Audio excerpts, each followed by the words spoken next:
ನಮಸ್ತೆ ಸ್ನೇಹಿತರೆ. ಮಾಘ ಮಾಸದಲ್ಲಿ ಶಿವನ ಅನುಗ್ರಹ ಪಡೆಯಲು ಈ ಕಥೆಯನ್ನು ಭಕ್ತಿಯಿಂದ ಕೇಳಿ. ಶಾಂತ ಸ್ವರೂಪ, ತಾಳ್ಮೆಯ ಪ್ರತಿರೂಪ, ಗಂಟು ಜಡೆಯ ಶಿವನು ಹಾಸ್ಯಪ್ರಿಯನೂ ಹೌದು. ಅವನ ಮುಂದಿನ ನಿರ್ಧಾರಗಳನ್ನು ಊಹಿಸಲು ಅಸಾಧ್ಯ. ಬ್ರಹ್ಮಾಂಡದ ಒಡೆಯನೂ ಆದ ಶಿವನು ಧಾನ್ಯ ರೂಪದಲ್ಲಿ ಕಾಣುತ್ತಾನೆ. ತನ್ನ ಪಾಡಿಗೆ ತಾನಿರುವ ಶಿವನು ತಮಾಷೆ, ಕೋಪ, ತಾಳ್ಮೆಯನ್ನು ಹೊಂದಿರುವ ದೇವರು. ಶಿವನ ಕೆಲವು ಕಥೆಗಳು ಪ್ರತಿ ಪೀಳಿಗೆಗೂ ಒಪ್ಪುತ್ತವೆ. ಹಿರಿಯರಿಂದ ಎಳೆಯವರೆಗೂ ಅವನ ಕಥೆಗಳನ್ನು ಇಷ್ಟಪಡುತ್ತಾರೆ. ಶಿವನ ಕುರಿತು ಆಸಕ್ತಿಕರ ಕಥೆಗಳು, ತಮಾಷೆಯ ವಿಷಯಗಳನ್ನು ತಿಳಿಯೋಣ ಬನ್ನಿ. ಅಂಜನಾ ಮತ್ತು ಕೇಸರಿಯ ಮಗನಾದ ಹನುಮನು ಶಿವನ ಅವತಾರ ತಾಳಿದ ಕಥೆ. ಹನುಮನು ಶಿವನ 11ನೇ ಅವತಾರ ಎಂದು ನಂಬಲಾಗಿದೆ. ಹಲವಾರು ಗ್ರಂಥಗಳು ಅವನನ್ನು ಶಿವನ ಅವತಾರವೆಂದು ನಿರೂಪಿಸುತ್ತವೆ. ಹಿಂದೂ ದೇವರಾದ ವಾಯುವಿನಿಂದ ಆಶೀರ್ವದಿಸಲ್ಪಟ್ಟ ಅಂಜನಾ ಮತ್ತು ಕೇಸರಿಯ ಮಗನು ಹನುಮ. ರಾಮನು ಕಷ್ಟದಲ್ಲಿದ್ದಾಗ ಮುಂದೆ ದಾರಿ ತೋರಿದವನು ಹನುಮನೇ. ರಾಮಾಯಣ ಕಥೆಯ ಖಳನಾಯಕನಾದ ರಾವಣನು ಪರಮಶಿವನ ಭಕ್ತ. ರಾವಣನು ಕೈಲಾಸ ಪರ್ವತವನ್ನು ಕೆಡವಲು ಪ್ರಯತ್ನಿಸಿದಾಗ ಶಿವನು ರಾವಣನನ್ನು ಕೈಲಾಸದ ಕೆಳಗೆ ಸಿಕ್ಕಿ ಹಾಕಿಕೊಳ್ಳುವಂತೆ ಮಾಡಿದ. ಆಗ ರಾವಣನು ಶಿವನನ್ನು ಓಲೈಸಿಕೊಳ್ಳಲು ಸ್ತುತಿಗೀತೆಗಳನ್ನು ಹಾಡಿ ವಾದ್ಯಗಳನ್ನು ನುಡಿಸಿದನು. ಅಂತಿಮವಾಗಿ ಅನೇಕ ವರ್ಷಗಳ ನಂತರ ರಾವಣನನ್ನು ಕೈಲಾಸ ಪರ್ವತದಿಂದ ಮುಕ್ತಗೊಳಿಸಿ ಆಶೀರ್ವದಿಸಿದನು. ಪ್ರೇಮವನ್ನು ಪ್ರತಿನಿಧಿಸುವ ಕಾಮದೇವನನ್ನು ಶಿವ ಭಸ್ಮ ಮಾಡಿದ. ದೇವತೆಗಳು ತಾರಕಾಸುರನ ಜೊತೆ ಯುದ್ಧ ಮಾಡುವಾಗ ಅವರಿಗೆ ಶಿವನ ಸಹಾಯ ಬೇಕಾಯಿತು. ಆದರೆ ಶಿವನು ಗಾಢ ಧ್ಯಾನದಲ್ಲಿ ನಿರತನಾಗಿದ್ದನು. ಆಗ ದೇವತೆಗಳು ಕಾಮದೇವನನ್ನು ತನ್ನ ಕಾಮಬಾಣಗಳಿಂದ ಶಿವನನ್ನು ಎಚ್ಚರಿಸುವಂತೆ ಕೇಳಿದರು. ಆದರೆ ಆಳವಾದ ಧ್ಯಾನದಲ್ಲಿದ್ದ ಶಿವನು ಕೋಪದಿಂದ ಎಚ್ಚರಗೊಂಡು ಕಾಮದೇವನನ್ನು ತನ್ನ 3ನೆಯ ಕಣ್ಣಿನಿಂದ ಸುಟ್ಟು ಬೂದಿ ಮಾಡಿದನು. ಪುರಾಣಗಳ ಪ್ರಕಾರ ಶಿವನ ಮೊದಲ ಪತ್ನಿ ಪಾರ್ವತಿಯಲ್ಲ, ಆಕೆಯ ಹೆಸರು ಸತಿ. ಶಿವನ ಮೊದಲ ಹೆಂಡತಿ ಅವನಿಗೆ ತುಂಬ ಇಷ್ಟವಾಗಿದ್ದಳು. ಆಕೆ ಅರ್ಚಕರೊಬ್ಬರ ಮಗಳಾಗಿದ್ದಳು. ಸತಿಯ ತಂದೆಗೆ ಶಿವನ ಆದರ್ಶಗಳು ಹಿಡಿಸಲಿಲ್ಲ. ಹಾಗಾಗಿ ತನ್ನ ಮಗಳನ್ನು ಶಿವನಿಗೆ ಕೊಡಲು ಒಪ್ಪಲಿಲ್ಲ. ಸತಿಯ ತಂದೆಯು ಯಜ್ಞವನ್ನು ಮಾಡಲು ನಿರ್ಧರಿಸಿದನು. ಆದರೆ ಅದಕ್ಕೆ ಶಿವನನ್ನು ಆಹ್ವಾನಿಸಲಿಲ್ಲ. ಇದರಿಂದ ನೊಂದ ಸತಿಯು ಯಜ್ಞಕುಂಡದಲ್ಲಿ ಬಿದ್ದು ಆತ್ಮಹತ್ಯೆ ಮಾಡಿಕೊಂಡಳು. ಪತ್ನಿಯನ್ನು ಕಳೆದುಕೊಂಡ ಕೋಪದಲ್ಲಿ ಶಿವನು ಸತಿಯ ತಂದೆಯನ್ನು ಕೊಂದನು. ಶಿವನ ಕೊರಳಿನಲ್ಲಿರುವ ಸರ್ಪ ಶಾಂತತೆಯ ಸಂಕೇತ. ಪರ್ವತ, ಹಿಮ ಮತ್ತು ಶಿವನ ಕೊರಳಿನಲ್ಲಿ ಸುತ್ತಿಕೊಂಡಿರುವ ಸರ್ಪವು ಶಿವನ ಶಾಂತತೆಯ ಸಂಕೇತವಾಗಿದೆ.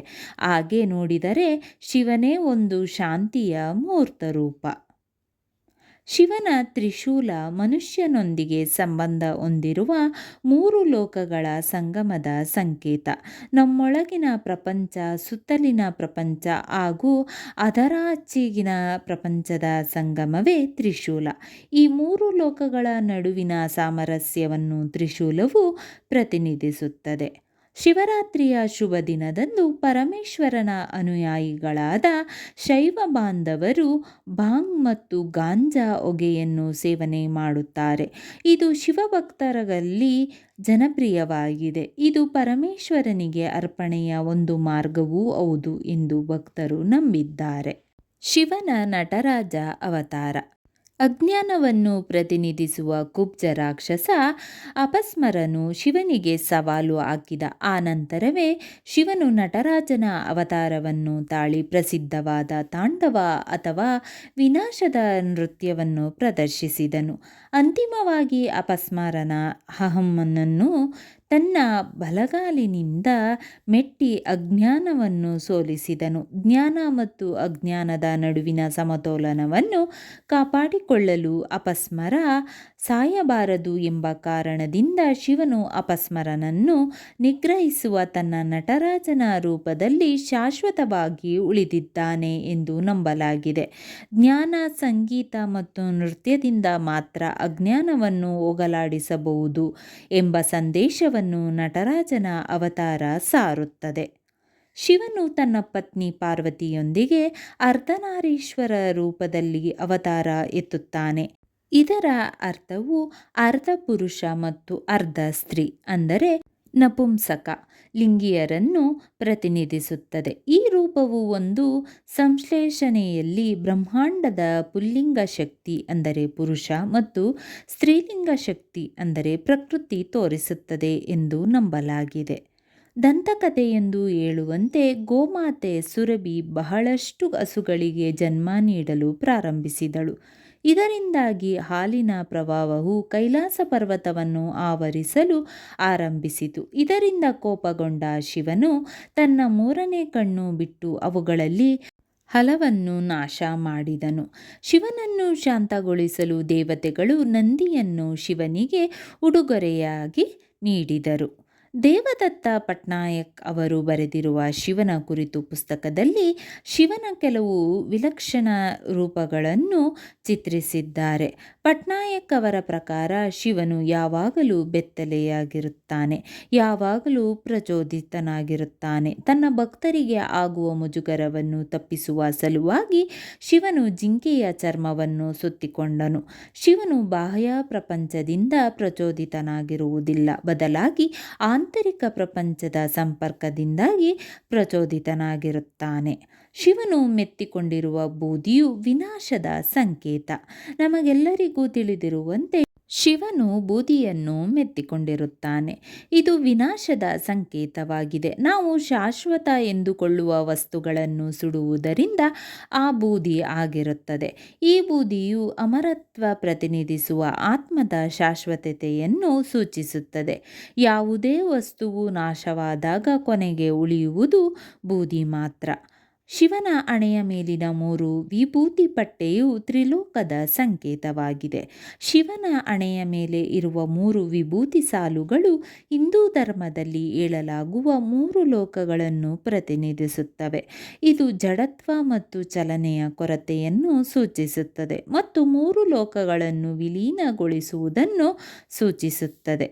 ಅಸುರರು ಅಮೃತಕ್ಕಾಗಿ ಕ್ಷೀರಸಾಗರವನ್ನು ಮಂಥನ ಮಾಡಲು ಪ್ರಾರಂಭಿಸಿದರು. ಈ ಪ್ರಕ್ರಿಯೆಯಲ್ಲಿ ಹಾಲಾಹಲವೆಂದು ಹೇಳುವ ವಿಷವು ಸಾಗರದಿಂದ ಹರಿಯಲು ಶುರುವಾಯಿತು. ಅದು ಇಡೀ ವಿಶ್ವವನ್ನು ಆವರಿಸುತ್ತಿರುವಾಗ ಶಿವನು ಮುಂದಿನ ಪರಿಣಾಮಗಳನ್ನು ಯೋಚಿಸದೆ ಎಲ್ಲ ವಿಷವನ್ನು ಕುಡಿದನು.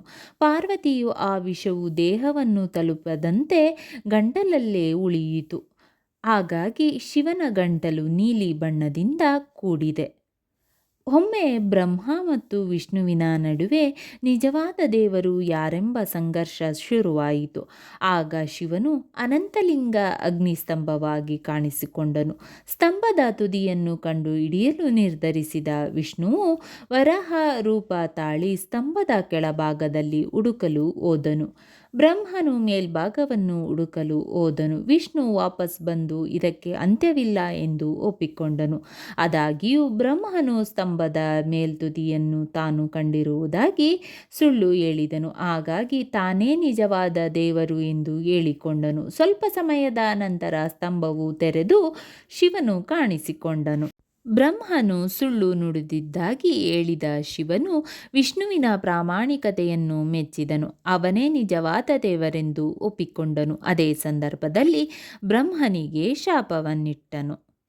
ಹಿಂದೂ ದಂತಕಥೆಯೊಂದರ ಪ್ರಕಾರ ಶಿವನು ಅಮರನಾಥ ಗುಹೆಯಲ್ಲಿನ ಜೀವನ ಮತ್ತು ಶಾಶ್ವತತೆಯ ರಹಸ್ಯವನ್ನು ಪಾರ್ವತಿಗೆ ವಿವರಿಸಿದನು ಎಂದು ನಂಬಲಾಗಿದೆ. ಇದು ಶಿವನು ತನ್ನ ದೈವಿಕ ಪತ್ನಿ ಪಾರ್ವತಿಗೆ ಜೀವನದ ರಹಸ್ಯ ಮತ್ತು ಶಾಶ್ವತತೆಯನ್ನು ವಿವರಿಸಿದ ಗುಹೆ. ಪ್ರತಿ ವರ್ಷ ಶಿವನ ಭಕ್ತರು ಪ್ರಸಿದ್ಧ ಅಮರನಾಥ ಗುಹೆಗೆ ಭೇಟಿ ನೀಡುತ್ತಾರೆ. ಈ ಗುಹೆಯಲ್ಲಿ ಮಂಜುಗಡ್ಡೆಯಿಂದ ಸ್ವಾಭಾವಿಕವಾಗಿ ಶಿವಲಿಂಗ ನಿರ್ಮಾಣವಾಗುತ್ತದೆ. ಭಗವತ ಪುರಾಣದಲ್ಲಿ ವಿಷ್ಣು ತನ್ನ ಸ್ತ್ರೀ ರೂಪದಲ್ಲಿ ರಾಕ್ಷಸರನ್ನು ಮೋಸಗೊಳಿಸಿದ ನಂತರ ಶಿವನು ಮೋಹಿನಿಯನ್ನು ಮತ್ತೆ ನೋಡಲು ಬಯಸಿದನು. ವಿಷ್ಣು ಒಪ್ಪಿ ತನ್ನ ಮೋಹಿನಿ ರೂಪವನ್ನು ಬಹಿರಂಗಪಡಿಸಿದಾಗ ಶಿವನು ಮೋಹಿನಿಯಿಂದ ಆಮಿಷಕ್ಕೊಳಗಾದನು. ಆದರೆ ಪತ್ನಿ ಪಾರ್ವತಿ ಇದನ್ನು ನೋಡುತ್ತಿದ್ದಳು. ಶಿವನನ್ನು ಕಾಮತೃಷೆಯಿಂದ ಹೊರಬಂದರೂ ಆತ ಮೋಹಿತನಾದ ಕಾರಣ ಅಯ್ಯಪ್ಪ ಜನಿಸಿದನು. ಭಗೀರಥನು ತನ್ನ ಪೂರ್ವಜರಿಗಾಗಿ ಒಂದು ಸಮಾರಂಭವನ್ನು ನಡೆಸಲು ಗಂಗಾ ನದಿಯನ್ನು ಭೂಮಿಗೆ ತರುವಂತೆ ಬ್ರಹ್ಮನನ್ನು ಕೇಳಿದನು. ಶಿವನಿಗೆ ಮಾತ್ರ ಗಂಗೆಯನ್ನು ಭೂಮಿಗೆ ಇಳಿಸಲು ಸಾಧ್ಯ ಎಂದು ಬ್ರಹ್ಮನು ಹೇಳಿದನು. ಗಂಗೆಯು ಅಹಂನಿಂದ ಭೂಮಿಗೆ ಹೋದಳು. ಆದರೆ ಶಿವನು ಶಾಂತವಾಗಿ ಗಂಗೆಯನ್ನು ತನ್ನ ಜಡೆಗೆ ಕಟ್ಟಿಕೊಂಡನು. ಶಿವನ ಸ್ಪರ್ಶದಿಂದಾಗಿ ಗಂಗೆಯು ಪವಿತ್ರಗೊಂಡಳು ಎಂದು ಪುರಾಣಗಳು ಹೇಳುತ್ತವೆ. ಶಿವನು 1,000,000 ದೇವಾನುದೇವತೆಗಳಿಗೆ ನೀಡಿದ ಶಿಕ್ಷೆಯನ್ನು ತಿಳಿಯೋಣ. ಹಿಂದೂ ಪುರಾಣದ ಪ್ರಕಾರ ಶಿವನು 1,000,000 ದೇವತೆಗಳೊಂದಿಗೆ ಕಾಶಿಗೆ ಹೋಗುತ್ತಿದ್ದನು. ತ್ರಿಪುರದ ಉನಕೋಟೆಯಲ್ಲಿ ರಾತ್ರಿ ವಿಶ್ರಾಂತಿ ತೆಗೆದುಕೊಳ್ಳುವ ಮೊದಲು ಮರುದಿನ ಸೂರ್ಯೋದಯಕ್ಕೆ ಮುಂಚಿತವಾಗಿ ಎಚ್ಚರಗೊಳ್ಳುವಂತೆ ಶಿವನು ಹೇಳಿದನು. ಆದರೆ ಶಿವನ ಹೊರತಾಗಿ ಯಾರೂ ಎಚ್ಚರಗೊಳ್ಳಲಿಲ್ಲ. ಇದು ಪರಮೇಶ್ವರನಿಗೆ ಕೋಪವನ್ನುಂಟು ಮಾಡಿತು ಮತ್ತು ಅವನು ಸ್ವಂತವಾಗಿ ಕಾಶಿಗೆ ಹೊರಟನು. ಇತರರನ್ನು ಕಲ್ಲಿನ ಮೂರ್ತಿಗಳಾಗುವಂತೆ ಶಪಿಸಿದನು. ಮಾಘ ಮಾಸದಲ್ಲಿ ಶಿವನ ಈ ಮಂತ್ರವನ್ನು 11 ಬಾರಿ ತಪ್ಪದೆ ಪಠಿಸಿದರೆ ಶಿವನ ಅನುಗ್ರಹವನ್ನು ಪಡೆಯುವಿರಿ. ಮಂತ್ರ ಈ ರೀತಿ ಇದೆ. ಓಂ ನಮೋ ಭಗವತೆ ರುದ್ರಾಯ. ಓಂ ನಮೋ ಭಗವತೆ ರುದ್ರಾಯ. ಓಂ ನಮೋ ಭಗವತೆ ರುದ್ರಾಯ. ಓಂ ನಮೋ ಭಗವತೆ ರುದ್ರಾಯ. ಓಂ ನಮೋ ಭಗವತೆ ರುದ್ರಾಯ. ಓಂ ನಮೋ ಭಗವತೆ ರುದ್ರಾಯ. ಓಂ ನಮೋ ಭಗವತೆ ರುದ್ರಾಯ. ಸ್ನೇಹಿತರೆ, ಈ ವಿಡಿಯೋ ಇಷ್ಟವಾದಲ್ಲಿ ಲೈಕ್, ಶೇರ್ ಆ್ಯಂಡ್ ಕಾಮೆಂಟ್ ಮಾಡಿ. ಮುಂದಿನ ವಿಡಿಯೋಸ್ಗಳಿಗಾಗಿ ಚಾನಲ್ ಅನ್ನು ಸಬ್ಸ್ಕ್ರೈಬ್ ಮಾಡಿ. ಧನ್ಯವಾದಗಳು.